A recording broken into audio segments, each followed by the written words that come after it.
오늘 이 수요 예배를 허락하여 주셔서 감사합니다. 아버지 하나님, 이 시간 우리가 마음을 다해 주님께 찬양을 올려드렸는데 주님께서 우리 삶 가운데 임재해 주시고 이곳에 임재해 주시길 간절히 기도드립니다.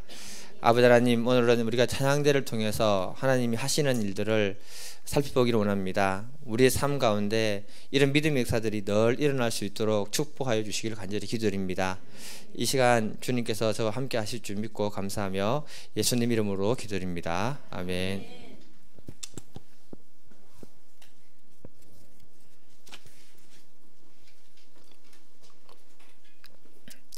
오늘 말씀은 역대하 5장 11절에서 14절까지 먼저 읽겠습니다. 한 절씩 교독하겠습니다.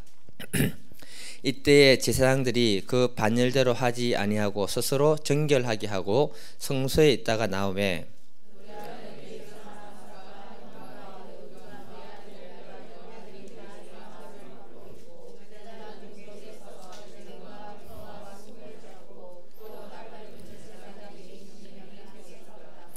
나팔 부는 자와 노래하는 자들이 일제히 소리를 내어 여호와를 찬송하며 감사하는데 나팔 불고 재금치고 모든 악기를 울리며 소리를 높여 여호와를 찬송하여 이르되 선하시도다 그의 자비하심이 영원히 있도다 하매 그때 여호와의 전에 구름이 가득한지라.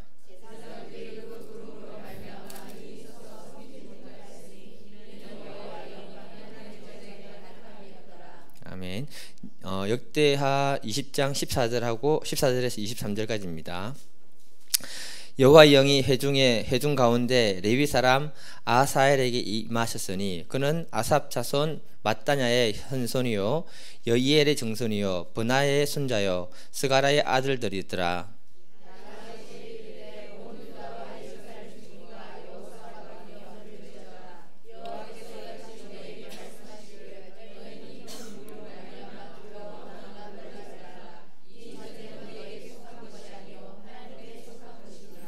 내일 너희는 그들에게로 내려가라. 그들이 시스 고개로 올라올 때 너희가 골짜기 어기 여루엘 들 앞에서 그들을 만나려 너희와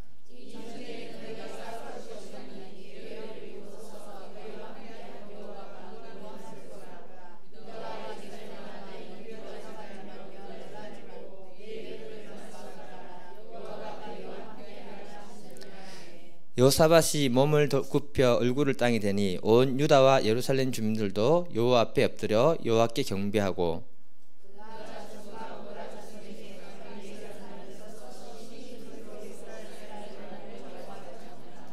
이에 백성이 아침에 일찍 일어나서 더구하러 나가니라. 나갈 때 여호사밧이 서서 이르되 유다와 예루살렘 주민들아 내 말을 들을지어다.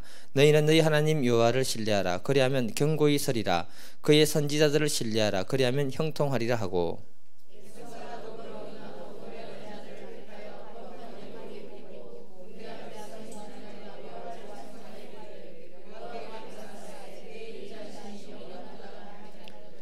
그 노래와 찬송이 시작될 때에 여호와께서 복병을 두어 유다를 치러 온 암몬 자손과 모압과 세일산 주민들을 치게 하심으로 그들이 패하였으니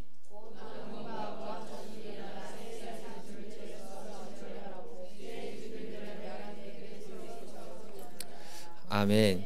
제목 한번 읽어보겠습니다. 시작.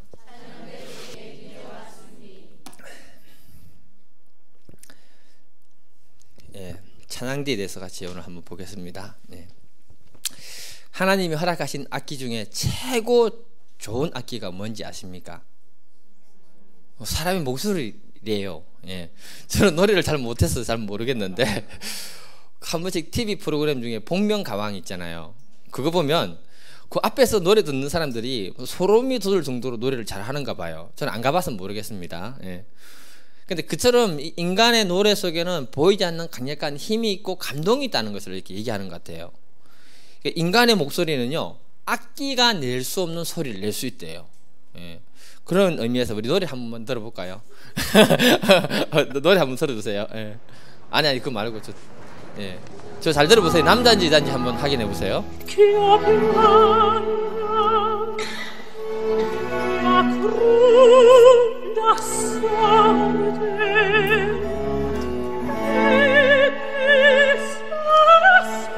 너무 좋지 않습니까? 무슨 소리인지 몰라도.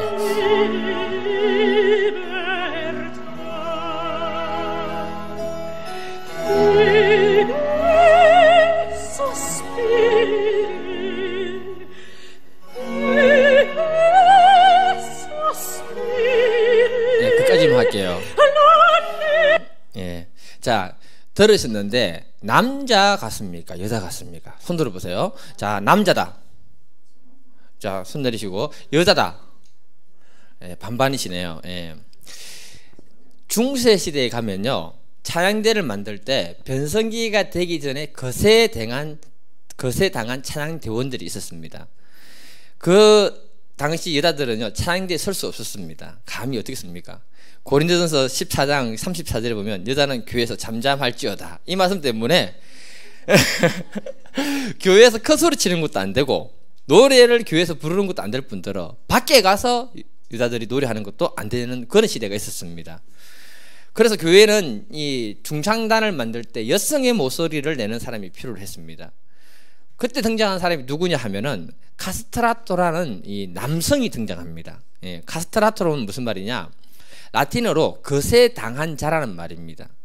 그러니까 이들이 어릴 때부터 노래를 잘 부르는 남자아이들인데 변성기가 오기 전에 그때 거세를 하는 거예요. 그러면 그 여자의 목소리를 대체할 수 있는 미성의 아름다운 목소리가 나오는데 소프라노, 알토, 이 중간에 희한한 음이 나오기 시작하는 겁니다. 그러면서 이 아이가 자라면서 남성이 되니까 힘이 있으니까 그 노래 소리가 굉장히 강한 거예요. 그리고 여러분들이 거기 성소피아 성당 가보셨잖아요. 유럽의 다른 성당도 가봤잖아요. 굉장히 높고 건물들이 화려합니다. 그러니까 그곳에서 노래를 하면은 벽과 벽이 부딪히면서 중간에 진공 상태가 되기 때문에 노래 소리가 왕 울리거든요. 이 카스트라토들에 의해서 노래가 나올 때 그 소리가 천상의 노래 소리처럼 들리는 거예요. 굉장히 아름답습니다. 이 카스트라토가요, 나중에는 교회에서는 사라지면서 17세기, 18세기 들어오면서 이탈리아 오페라에 등장하기 시작합니다. 이 영화 카스트라토에 나오는 노래입니다. 그리고 굉장히 중요한 위치를 차지하게 되는데 그 시대와 그 시대의 부와 명예를 누렸던 사람들이 누구냐 하면 이 카스트라토들입니다. 이 사람들은요, 굉장한 부와 명예를 누렸기 때문에 어린 남자아이들 중에 노래 좀 부를 줄 안다 하면 전부 뭘 하려 하느냐? 거세를 하려는 거예요. 근데 그 중에 성공한 사람은 소수 몇몇 사람밖에 안 됩니다. 예. 그러니까 인간의 목소리는요, 굉장한 마력이 가는 숨어 있는 거예요. 그리고 그 노래 소리는 인간의 감정과 영혼을 건드리는 만큼 강력한 힘이 가는 숨어 있습니다. 이런 사람들이 모여서 찬양대를 형성하고 수많은 사람들이 그 목소리를 조화를 이루어서 찬양할 때 그 감동과 힘은 말로 표현할 수 없을 정도로 아름답고 정말 우리의 영혼을 만지는 그런 힘이 가는 들어있다는 겁니다. 그래서 우리가 하나님께 드려지는 찬양대 속에는요, 하나님이 굉장히 기뻐 받으시는 놀라운 권능이 가는 임재하시고요, 그 속에 놀라운 축복들이 있다는 사실을 기억해야 됩니다. 성경을 보게 되면 역대상 25장에 보면 놀라운 기록을 하고 있는데요, 다윗이 군사들을 굉장히 잘 양육하고 훈련을 시켰습니다. 그에 반해서 한 가지 했던 것이 뭐냐 하면은 잘 훈련된 찬양대를 조직했다는 거예요. 역대상 25장 1절을 보게 되면은 다윗이 군대 지휘관들과 더불어 아삽과 헤민과 여두둔의 자손 중에서 구별하여 섬기게 하되 수금과 비파와 재금을 잡아 신령한 노래를 하게 하였으니 그 직무대로 일하는 자의 수요는 이러하니라 해가지고 25장 마지막까지 보면 찬양 대원들을 소개하는데 24명의 리더를 소개합니다. 그 24명의 리더 각각 밑에 12명의 사람들이 알려져 있는 거예요. 총 몇 명이 나오냐면 288명이 찬양들을 딱 조직하면서 그게 이루어졌습니다. 이거는 다윗이 개인의 사적인 돈을 들여가지고 그 찬양들을 조직했다는 거예요. 288명 먹이고 살리려면요, 돈 엄청 많이 들었을 겁니다. 그렇잖아요. 그럼 그만큼 가치가 있었냐 이거죠. 그런데 성경에 다윗은요, 굉장히 찬양을 좋아했던 사람이고 찬양의 가치를 아는 사람이었기 때문에 그가 왕으로 처음 조직했던 것이 바로 뭐냐? 찬양대라는 것입니다. 이해가 되십니까 여러분? 오늘 본문 말씀을 통해서 찬양대 속에 숨어있는 놀라운 비밀을 우리가 한번 살펴볼 수 있기를 간절히 기도드립니다. 소제목 우리 첫 번째 한번 읽어볼게요. 예, 시작. 예, 다윗이 죽을 때 아들 솔로몬에게 유언을 했습니다. 왕상 5장 5절에 보면 여호와께서 내 아버지 다윗에게 하신 말씀에 내가 너를 이어 내 자리에 오르게 할 내 아들 그가 내 이름을 위하여 성전을 건축하리라 하신 대로 내가 내 하나님 여호와 이름을 위해서 성전을 건축하겠습니다. 이렇게 얘기합니다. 아버지가 아들에게 다윗이 성전을 건축하고 싶었는데 하지 못하자 아들에게 유언을 남겼는데 그걸 자기가 실행하고 싶대요. 그러면서 다윗은요 역대상 끝나가는 그 마지막 25장쯤에 가서요 찬양대를 조직하고 26장에서 다윗은 사라지기 시작합니다. 그리고 이 찬양대가 다윗이 만든 이유는요 마치 계시록에 보게 되면 하나님 주변에 찬양대가 형성돼 가지고 계속해서 하나님을 찬양하는 것처럼 다윗도 하나님을 그렇게 찬양할 만큼 하나님을 사랑했다는 것을 표현했던 게 그의 찬양대였습니다. 그리고 오늘 본문 역대하 5장에 보면요 솔로몬이 드디어 하나님의 성전을 완성합니다. 완성하는데 걸린 시간이 얼마냐? 7년 6개월입니다. 성전 별로 안 큽니다, 여러분. 그런데 7년 6개월이 걸렸다는 건 뭘 의미하냐면 굉장히 정성을 들여서 만들었던 게 하나님의 성전이라는 거예요. 어마어마했습니다. 그 성전이 완성되자 솔로몬이 하나님의 언약궤를 가지고 성전으로 들어가면서 사건을 갖다 묘사해 뒀는데 역대하 5장 6절 7절 한번 읽어보겠습니다. 네, 같이 읽겠습니다. 시작. 솔로몬과 왕인과 그 앞에 모인 모든 이스라엘 회중이 귀 앞에서 양과 소로 제사를 드렸으니 그 수가 많아 기록할 수도 없고 셀 수도 없더라. 제사장들이 여호와의 언약궤를 그 초수에 매어 드렸으니 곧 본전 지성소 그룹의 날개 아래라. 제사장들이 언약궤를 메고 가면서 수많은 짐승을 잡아서 하나님께 제사 드렸다고 합니다. 이게 의미하는 게 뭐냐면요 언약궤는 하나님을 상징하는 것이고 거룩한 하나님입니다. 그래서 그 언약궤에 지나가면서 그 백성들의 죄를 갖다가 다 속지 않은 제사를 갖다가 드리고 그 하나님의 언약궤를 성전 안으로 모셨다 이 말을 하고 있습니다. 그러면서 그때 그 찬양대가 일제히 노래하는 광경을 묘사해 뒀는데요 12, 13절도 같이 읽겠습니다. 12, 13절 시작. 노래하는 레위 사람 아삽과 헤만과 여두둔과 그의 아들들과 형제들이 다 세마포 옷을 입고 제단 동쪽에 서서 재금과 비파와 수금을 잡고 또 나팔 부는 제사장 120명이 함께 서 있다가 나팔 부는 자와 노래하는 자들이 일제히 소리를 내어 여호와를 찬송하며 감사하는데 나팔 부고 재금 치고 모든 악기를 울리며 소리를 높여 여호와를 찬송하여 이르되 선하시도다 그의 자비하심이 영원히 있도다 하며 그때 여호와의 전에 구름이 가득한지다. 오늘 본문에서 우리가 생각해 봐야 되는 게 뭐냐면요 찬양과 찬양대에 대한 생각할 수 있는 많은 근거를 오늘 본문에서 얘기하고 있습니다. 먼저 뭐냐면 오늘은 찬양대에서는 사람들이 왜 찬양대에 설 때 가운을 입는가 하면요 방금 이렇게 입었잖아요. 본문 12절에서 보면 노래하는 사람들마다 하얀 세마포 옷을 다 입었다라고 하거든요. 이 말은 찬양대는 그냥 단순하게 노래를 잘하기 때문에 그곳에 서서 찬양하는 것이 아니고요 어떤 사람들도 자신의 색깔을 나타내지 않고 통일되고 조화된 목소리와 함께 거룩함을 상징하는 옷을 입고 찬양하도록 했다는 것입니다. 다시 말해서 찬양대는요 여러 종류의 목소리가 나오지만은 그것이 하나로 통일되어서 나오는 것이 찬양이고 찬양대는 특별히 구별되어져 가지고 거룩한 존재로서 기능을 하는 사람들이다 이렇게 얘기하고 있는 겁니다. 찬양하는 사람들이 입는 세마포 옷은요 오늘날 영적 의미로 얘기하면은요 예수 그리스도의 보혈로 용서함 받고 깨끗함 받은 사람들이 하나님 앞에 서서 찬양할 수 있는 특권이 주어지는 것이다 이렇게 얘기합니다. 이 부분을 계시록을 보면 알 수 있는데요 계시록 19장에 가게 되면 하나님이 세상 만물을 심판을 다 끝내십니다. 그리고 계시록 19장 1절부터 계속 할렐루야 하면서 19장 6절까지 하나님을 계속 찬양하는 얘기를 합니다. 그리고 찬양하는 천국 백성들에게 허락한 것이 있는데요 19장 8절입니다. 같이 한번 읽어보겠습니다. 시작. 그에게 빛나고 깨끗한 세마포 옷을 입도록 허락하셨으니 이 세마포 옷은 성도들의 깨끗한 옳은 행실이로다 하더라. 깨끗한 것만 강조하고 있네요. 그러니까 성도들이 깨끗한 세마포 옷을 입은 것은 옳은 행실이 했잖아요.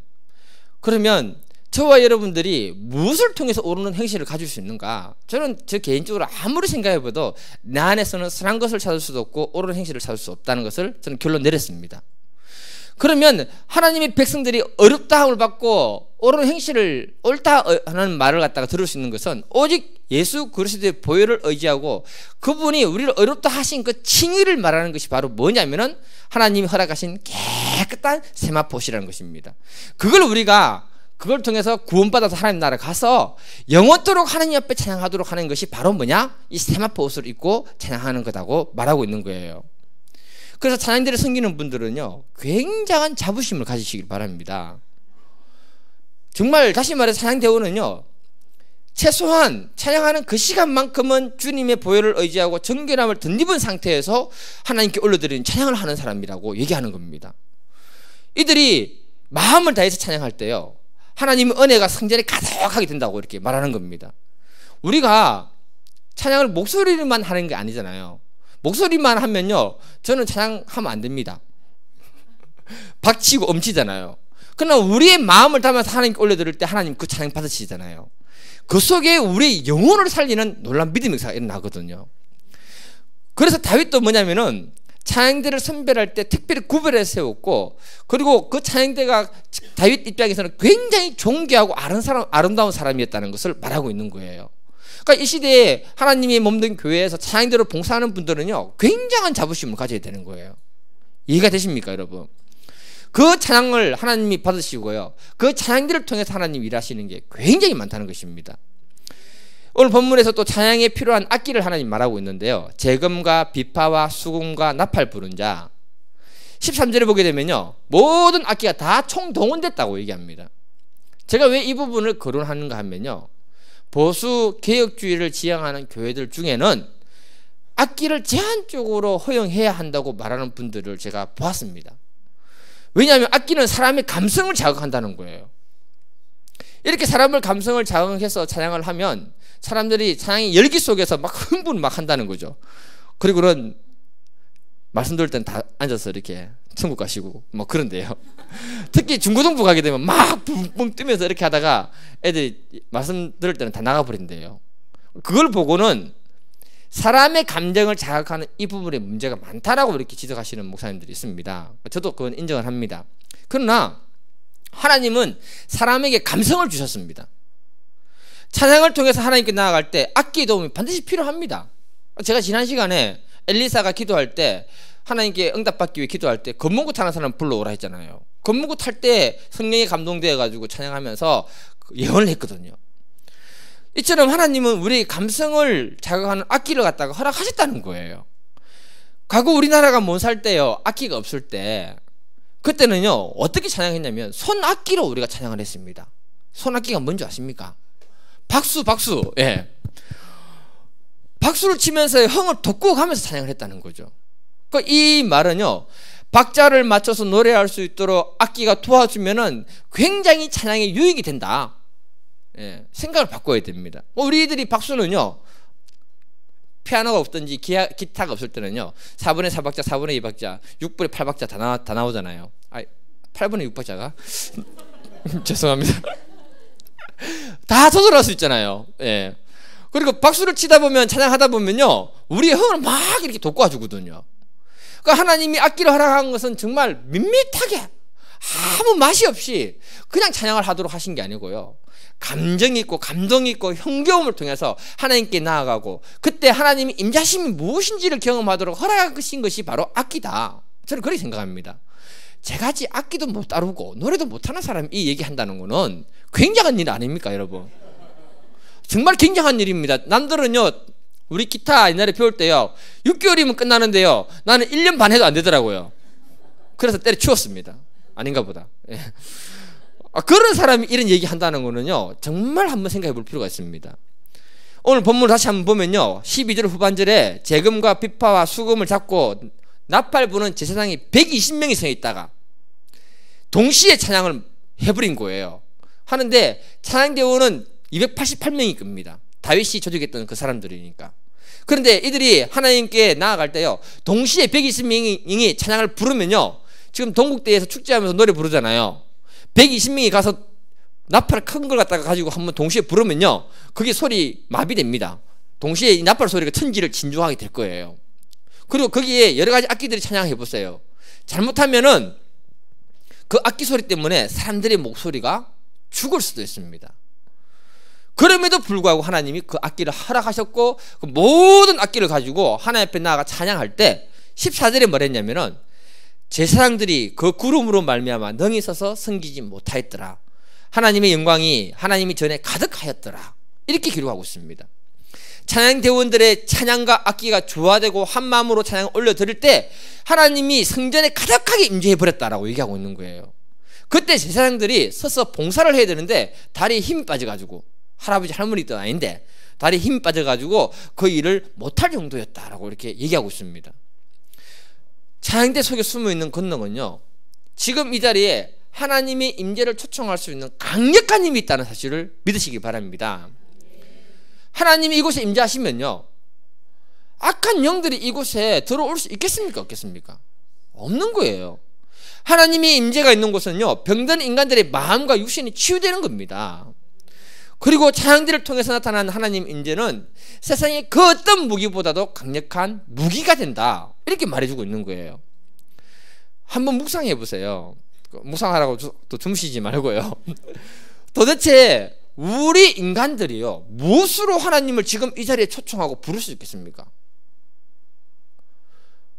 이거 생각할 때요, 찬양으로 하나님을 이 자리에 모실 수 있고 임재할 수 있도록 우리가 한다는 것은 어마어마한 축복이라는 거죠.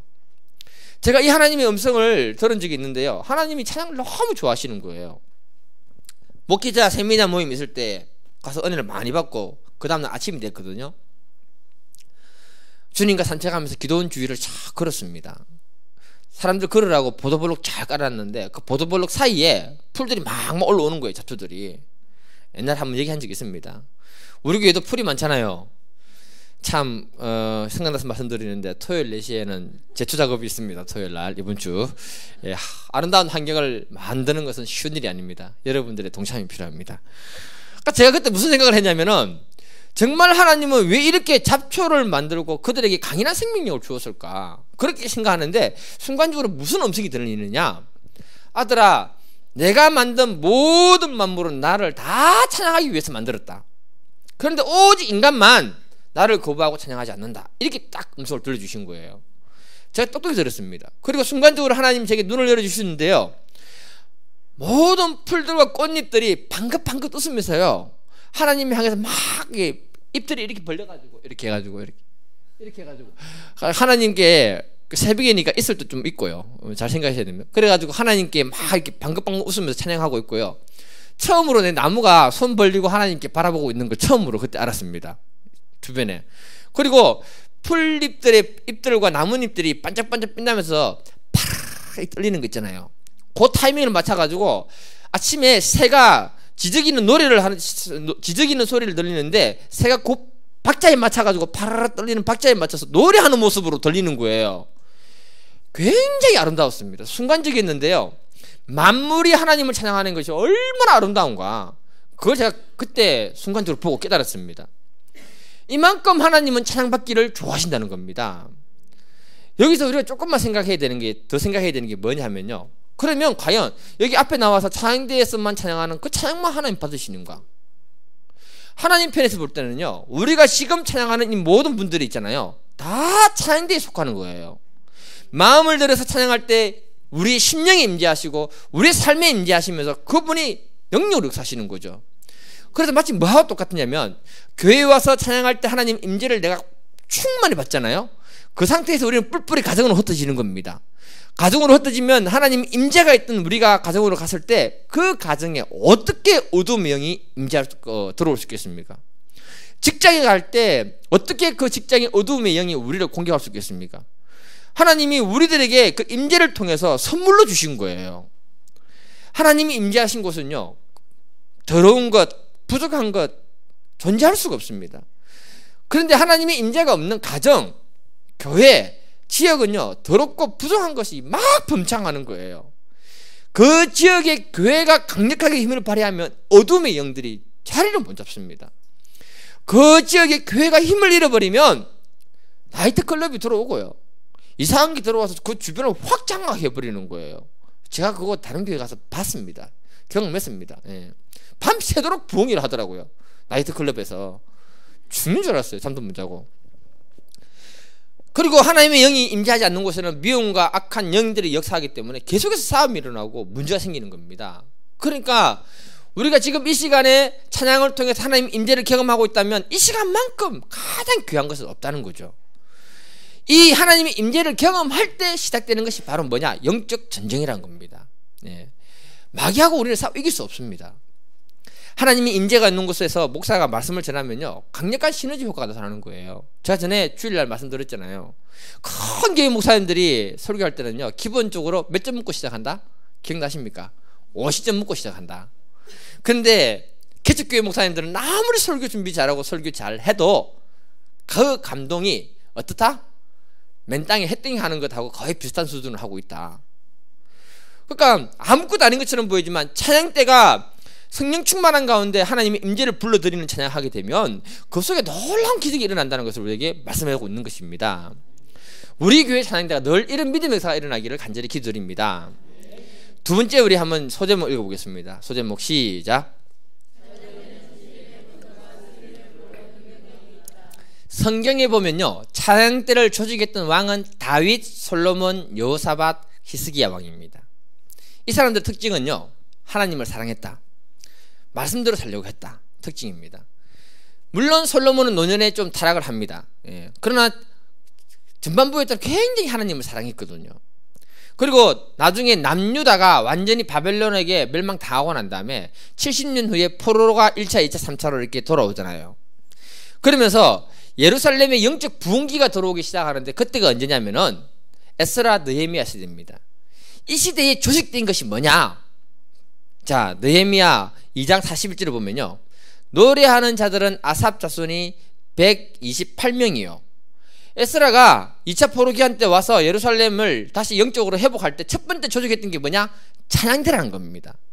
그리고 시간이 약 20년 지나고 난 다음에요, 느헤미야가 예루살렘 성벽을 재건하기 위해서 3차 포로 기한으로 돌아옵니다. 그리고 예루살렘 성벽을 다 재건하고 난 다음에 첫 번째로 조직했던 게 뭐냐? 느헤미야 7장 44절을 보면 노래하는 자들은 아삽 자손이 148명이요. 찬양대를 처음 조직했다는 거예요. 그러니까 이 내용이 말해주는 게 뭐냐 하면요, 각 시대마다 영적으로 회복되고 부흥하면 반드시 찬양대가 세워졌다, 이걸 얘기하는 겁니다. 이걸 다른 각도에서 보게 되면요, 각 시대별로 그 교회, 그 지역의 찬양대를 보면 그 나라와 그 교회의 영적 상황을 잘 파악할 수 있다.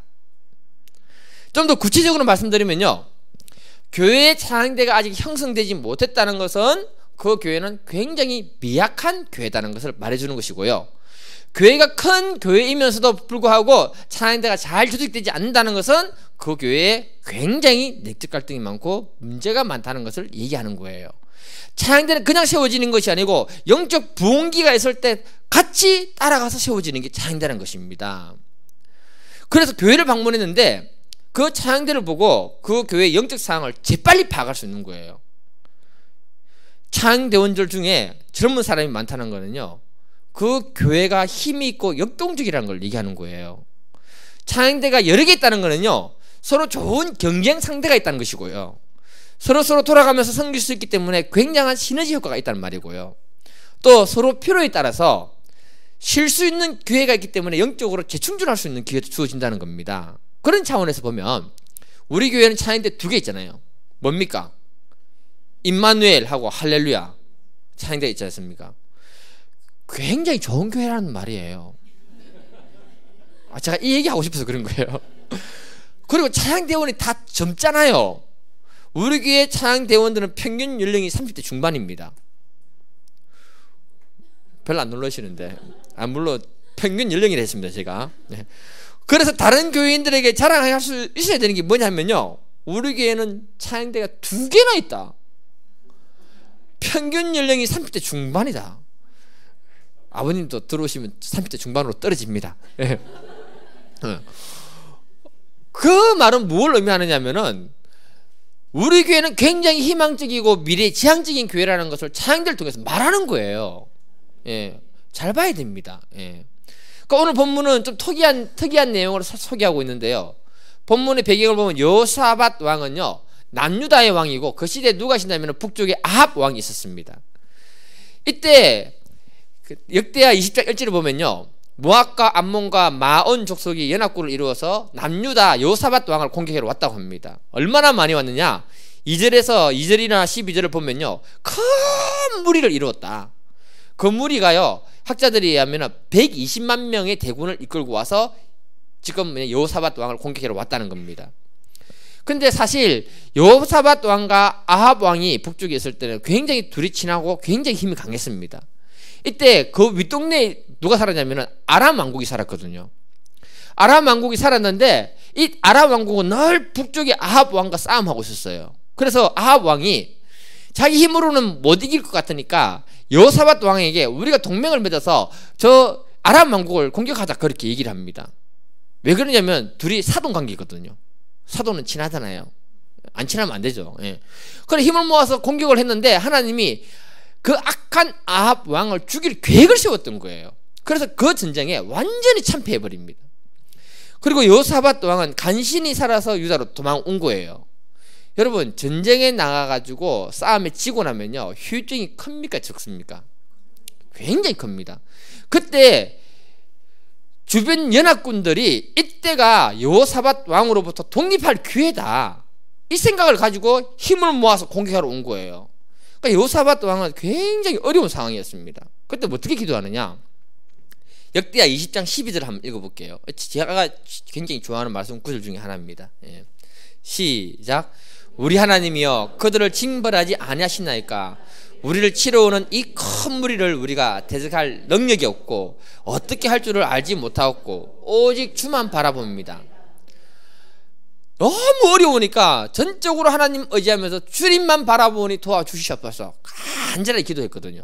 그러니까 20장 15절에 아하시엘이 하나님의 음성을 듣고 와서 여호사밧 왕에게 두려워하지 마라, 그 큰 물이 내가 다 할 테니까 너는 전쟁에 관여할 필요가 없다라고 이렇게 예언을 해주게 됩니다. 그래서 이 여호사밧 왕은요, 전쟁이 필요 없다는 말을 듣고는요, 찬양대를 구성합니다.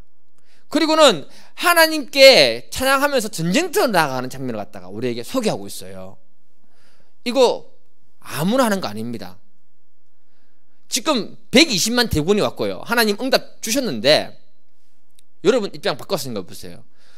전쟁하면 총칼 들고 가야 되는데 찬양대를 앞장 세워서 나아갔다는 거예요. 굉장한 믿음이 필요한 거예요. 역대하 20장 21절을 한번 읽어볼게요. 20장 21절. 네, 시작. 백성과 더불어 의논하고 노래하는 자들을 택하여 거룩한 예복을 입히고 군대 앞에서 행진하며 여호와를 찬송하여 이르기를 여호와께 감사하세, 그의 인자하심이 영원하소서. 와, 이거 감동 안 옵니까? 22절에 보면요, 그 노래와 찬송이 시작될 때에 라고 이렇게 시작합니다. 그때 하나님 복병을 두셨다고 얘기해요. 복병을 누구를 말하는지 모르겠지만 중요한 건 찬양대를 통해서 찬양이 시작될 때에 자기들끼리 다 싸우고 죽고 나중에 여호사밧 왕은 그냥 가서 엄청난 전리품만 다 챙기고 예루살렘으로 돌아오게 됩니다. 읽어보십시오. 그리고 하나님께 오직 영광을 돌리고 감사를 돌리게 됩니다. 이 사실이 우리에게 전해주는 의미는 뭐냐면요, 우리가 어떤 위기 상황 속에서도 하나님만 의지하고 그분을 향해서 찬양하고 나가면 그 전쟁은 이긴 전쟁이라고 우리에게 선포하는 거예요. 찬양은 하나님의 임재를 불러온다고 제가 말씀드렸습니다. 하나님의 임재에 있는 곳에 어떻게 어둠의 세력이 하나님을 대적하면서 있을 수 있냐 이거죠.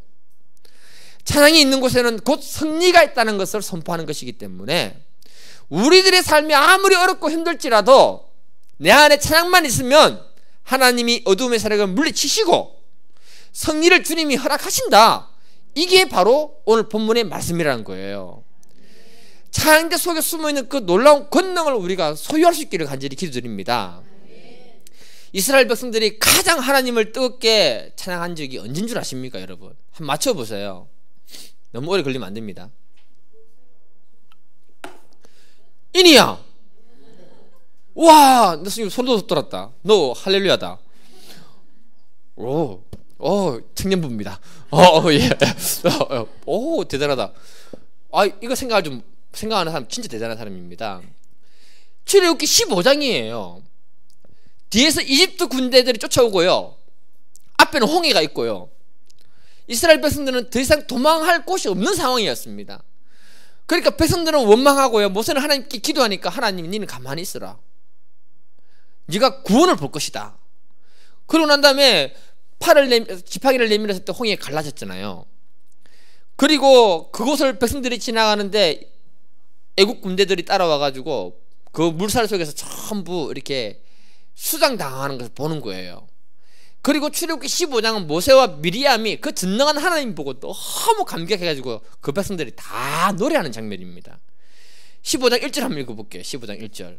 네. 시작.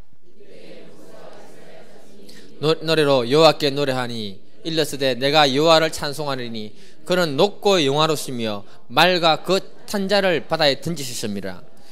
그 놀라운 기적을 보고 나서 흥분해서 가만히 있을 수 없으니까 그 감격 속에서 노래를 했는데, 영화 애니메이션 모세를 보면요, 모세를 보면 전 모든 게 다 나옵니다. 메시지 쓰다 보면 그들이 이 본문은 다 나오고 난 다음에 찬양처럼 보이는데, 그 영화 속에서는 홍해 길을 걸어 나오면서 그 백성들이 찬양하고 나오는 모습으로 애니메이션 만들어 놨거든요. 그러면서 무슨 노래 부르느냐?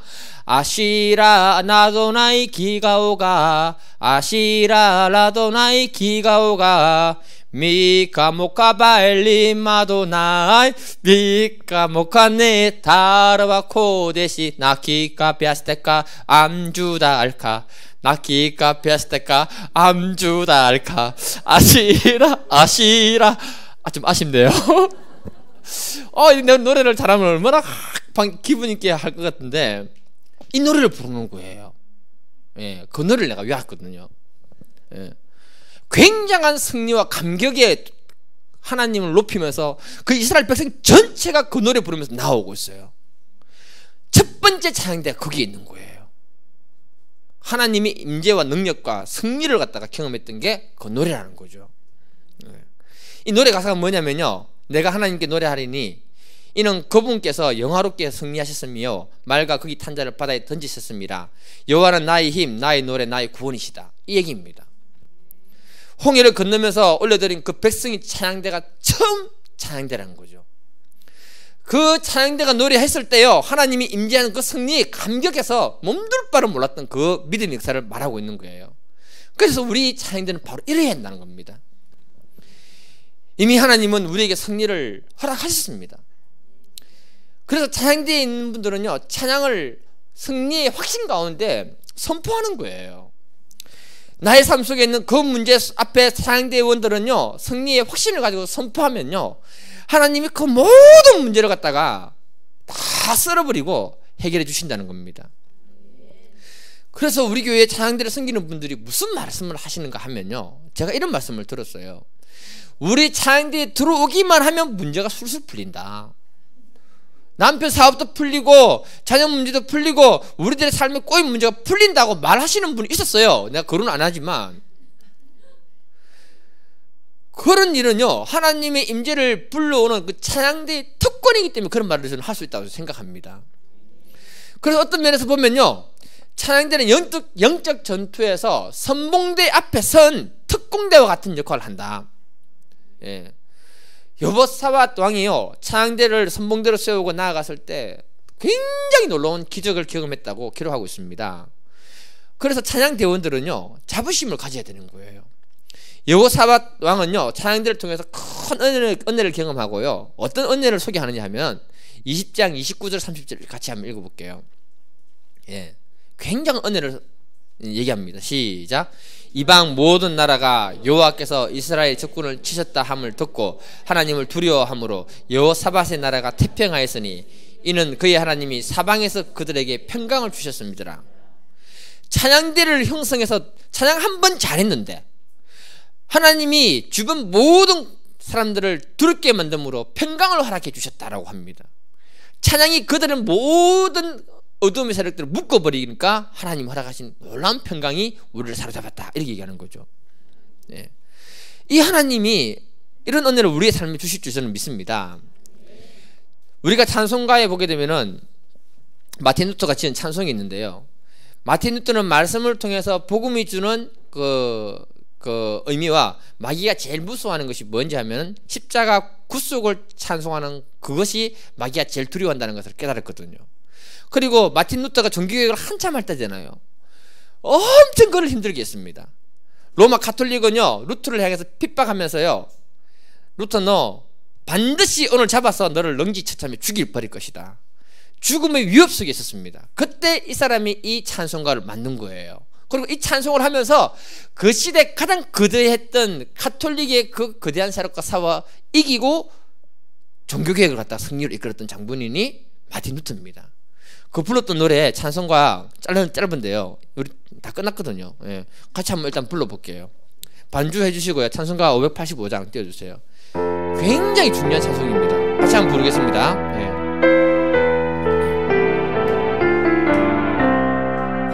내 주는 강한 성이요 방패와 병기 되시니 큰 환난에서 우리를 구하여 내시리로다.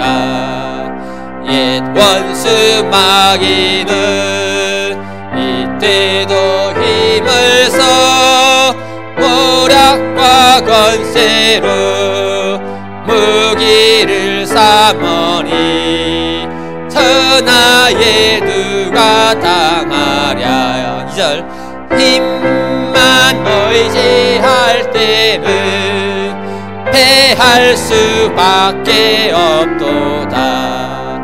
힘 있는 장수 나와서 날 대신하여 싸우네. 이 장수 누군가 주 예수 그리스도 만군의 주로다.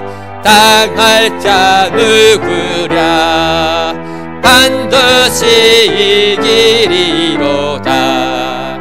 이 땅에 막이 덜 걸어 우리를 삼키려 하나 겁내지 말고 섞어라. 진리로 이기리로다. 친척과 재물과 명예와 생명을 다 빼앗긴데도 진리는 살아서 그 나라 영원하리라. 아멘. 찬송가 제대로 부른 건 이거밖에 없네요. 이 찬송 부르면서 종교개혁을 승리하고 어둠의 세력을 이겼던 사람이 바로 누구냐? 마틴 루터였습니다. 오늘 이 밤에는요, 우리 다른 것을 할 것이 아니고요, 하나님이 우리의 심령 가운데 찬양이 있게 하시고 가정에 찬양이 있게 하시고 우리 찬양대가 하나님 임재를 불러드리고 승리를 선포하는 그런 찬양대가 될 수 있도록 중보기도 하시고요, 또 내가 그런 사람이 될 수 있도록 기도하는 밤 되기를 간절히 기도드립니다. 사랑의 아버지 하나님, 찬양과 찬양